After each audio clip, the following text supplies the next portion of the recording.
Hello everyone, this is called SOS Kids. We'll put this number up for you later. Right. Yes. We worked on the streets of Bristol for quite a while in College Green and places, and we became very familiar with the problems of youth and young people in this city, and I'm sure it's like that throughout England, throughout the world really. So we'd like to say today, if there's anyone out there who have problems with drugs, alcohol, and they need some help, we're going to put a number up in a while, in which you can contact us, and we will put you in touch with the relevant authorities, the relevant people to help you. Yeah. Yeah. So you can ring us on this number we're going to put up, and we will talk to you and help you to... There's the number, and you might want to go and get a pen and paper. We'll put it up later. Yeah. So put you in touch with the child line or police, social services. Yeah. We'll put you in touch with people we know. If you're too scared to tell your parents or the teacher, then we could help you. You can ring us up and we can talk to you.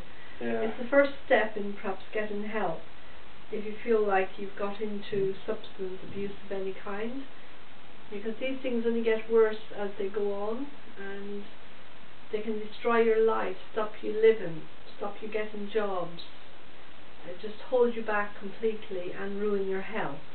The amount of damage that young people do to their kidneys, liver, to their brain, we have a massive mental health problem in this country, especially when people get into their late teens, 20s, 30s, and they end up living in hostels, and the quality of their life is not very good at all. And these hostels can be very rough places for young people, and in fact sometimes they can add to your problem, because if you try to get off drugs and you meet someone else in a hostel that's still on them, and you can get involved in things you don't even want to. So the best thing to do is to seek help when you're young, get help, get off the substance, and look to a future in work. There's so many opportunities for young people in this world today that you don't need to be just wasting away your youth, because it doesn't last very long anyway. Youth is only a few years, and if you go into your 20s and you've spent your youth taking substance and you've made your health bad, then really, it's pretty tough, because I did that a bit.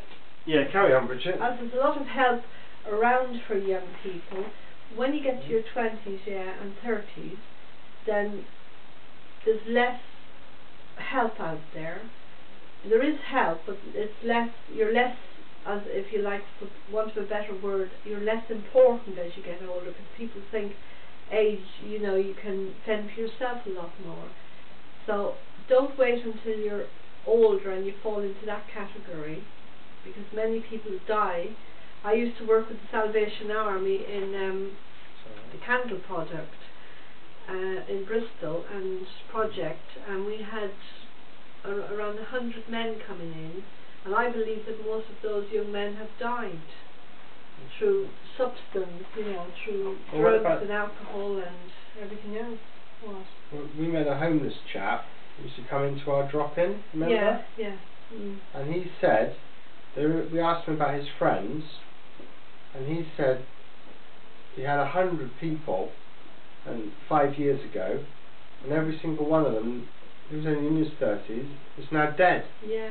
And they're probably young people I knew when I first started this type of work in the Salvation Army. We set up the Candle Project, and they came in for food and clothes, and I watched them go downhill, and gradually, by the time they were in their late 30s, some of them didn't even reach that age, and they were living in old hostels and not looking after themselves, with no future, no hope, and they were taking drugs and alcohol and anything they could get. So do think about coming in if you're young and getting help now. Don't wait till it's too late, and as you get older it's harder to get into work, and it's harder for people to give you a job if you've had a long history of substance abuse. It's much harder to get on that bandwagon, really. So think about it now. If you're taking drugs or alcohol or any substance that's altering your normal way of thinking, because that's what drugs and alcohol does. It takes away your ability to do the right thing. So when you're on maybe drugs or drink, you do things that you normally wouldn't do, and these things have consequences. And there's such a high increase in young people having babies while they're still at school. I personally blame programs like Neighbours, Home and Away, for starting all this trend of school children romances, when really you should not be having romances at school, because you're not old enough, you just don't know what you're doing, you need time to grow up, time to mature, and it's actually against the law under 16 to be getting into that type of relationship. And sooner or later, I'm sure one of the people in the government's going to wise up and start, you know, prosecuting some of those men that are having relationships with young girls at school. You know, it is against the law, and then those babies are coming into the world and they're not really, you know, they haven't really got parents that are mature enough to, it's children bringing children up. So come on, have friends, enjoy your life, and wait until you're old enough. And you shouldn't be in that type of relationship until you're married anyway. Amen. Because it only brings along sorrow, pain, hurt. You get let down, you get jilted, all kinds of things happen, which if you just kept in friendships, then you wouldn't be in this position. So there's lots of things you have to clear your life of when you're young, because you make the way for a good future, a good career, and bringing up a small baby is really hard work, and a young person is not equipped to do it. And sometimes you rely on your parents, who are just coming to an age where they want to start having a little life of their own, and so you bring home a baby and then the whole family is disrupted. They might very well welcome this baby in maybe 10 or 15 years time, but not now. So, you know, maybe you're going to have an abortion. Well, that's murder. So you go deeper, you know. I'm not saying if you're having a baby, to have an abortion, don't do that, but don't go there in the first place. Yeah, I had a girlfriend who had an abortion when I was 22. Yeah. And I really regret not making an effort to save that child's life. Nothing can be done to bring that child back, and it does cause grief and sorrow and pain. I was too young at the time. I was concerned what my mother would think if I was in a relationship out of marriage. And for that reason, I confess, I let my child die, be killed. I don't know if the young lady would have stopped it anyway, I don't know, but I didn't try. When the second one was going to have an abortion, I tried a little bit, and she miscarried, having gone for a 6-mile run. She was just about to have an abortion. But it brings great sorrow and great pain to know you've got a child who's dead. So think about that, young ladies, and men.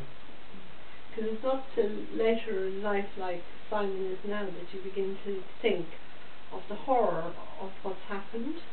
You miss that child, you know. Yeah. It's not right. It's murder, and when you realise that, it brings a great grief upon you.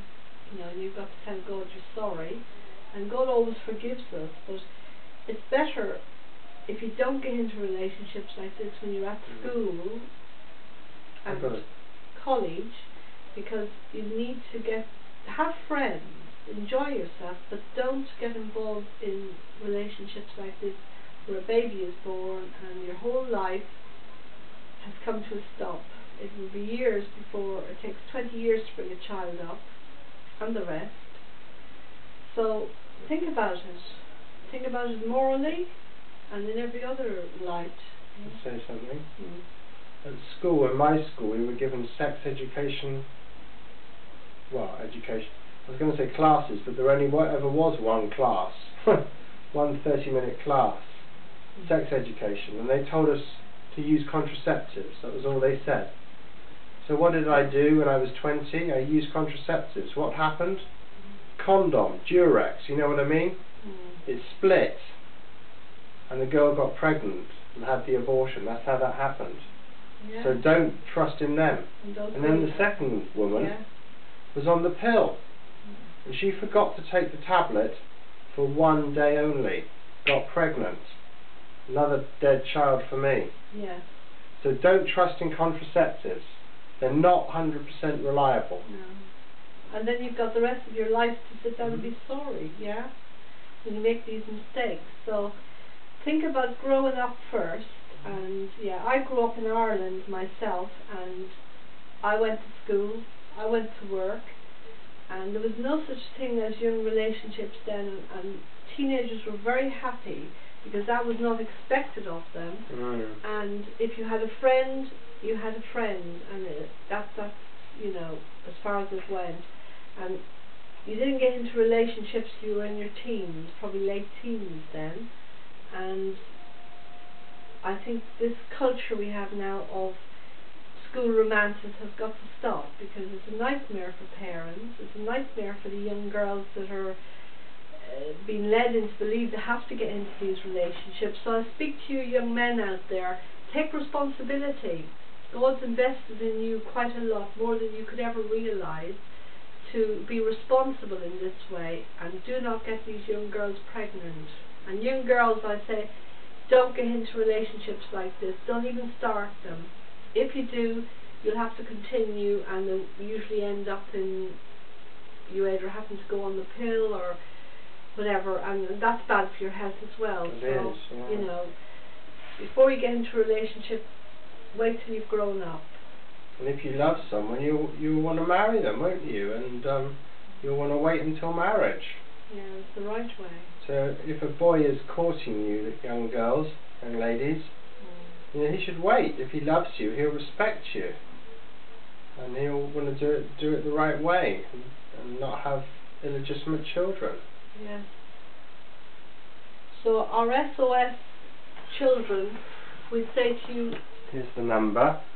At school, young girls, start a campaign, get a ring. And chastity ring. Yeah, chastity ring, and put it on your finger, and get all your friends to wear them as well. A little silver ring, you can easily get them. And start a new trend. Wear these rings, yeah? And let it be known that every girl that has a ring on her finger, a silver ring, is a virgin, and not out to be messed around or anything. Used. Here's the number. It's Bridget's number. 07506 916 479. We'd be happy to talk to you, right. Yeah, or to have a conversation over the phone. We can ring you back if you ring us and give your number over, and we'd be very happy to help you in any way we could. Confidential in these matters. We've got 7 minutes. Well, we could talk about other issues, as it's SOS Kids, 9 minutes. Yeah. Bullying. That's another one. What other issues do we have? Well, we said on the tape before, if there's anyone at school bullying you, or anything happened to you at home and that you're not happy about, then ring us, and we can also get you help with that as well, because you don't have to put up with anything that's making you uncomfortable or anything you're not happy about. And or go and speak to a teacher or parent or someone that will listen to you and get some help. Don't carry things yourself. Don't carry burdens around yourself, you know. Get help. Ring How about up. drugs? Yeah. Yeah. Did you know they did a Yeah, carry on. They did a study of mentally ill people in Britain. 100% of them had taken marijuana. 100%. Every single person who was mentally ill in this test had taken cannabis. Some Yeah. Oh. Yeah. Oh. Yeah, some kids, teenagers that we've spoken to, say, well, why did God make marijuana then and the other drugs? The reason is, in very, very small quantities, it has medicinal purposes. For example, your doctor can prescribe, I think, a very small amount of marijuana if someone's got MS, multiple sclerosis. Morphine, from which people make heroin, as you know, is an excellent painkiller for people in severe pain, cancer, God forbid, something like that. See? So that's why God made drugs to be used in very, very small, controlled situations. Yes, and if you smoke marijuana, it is a mind-altering substance, and that doesn't mean it can alter your mind for 10 or 15 minutes. It could actually alter your mind for the rest of your life. And as we can see, some of the people that's around today that's been smoking it for years are in a terrible state. It does ruin your life, and it gives you a sense of being lazy and not wanting to do the right thing in life, just to hang out like the hippies did and just waste your life. So if you want a good life, stay off drugs. Also stay off cigarettes, because they don't do you any good. I mean, all the evidence is that it can cause cancer of the lungs, and it can cause heart disease. So, you know, be wise.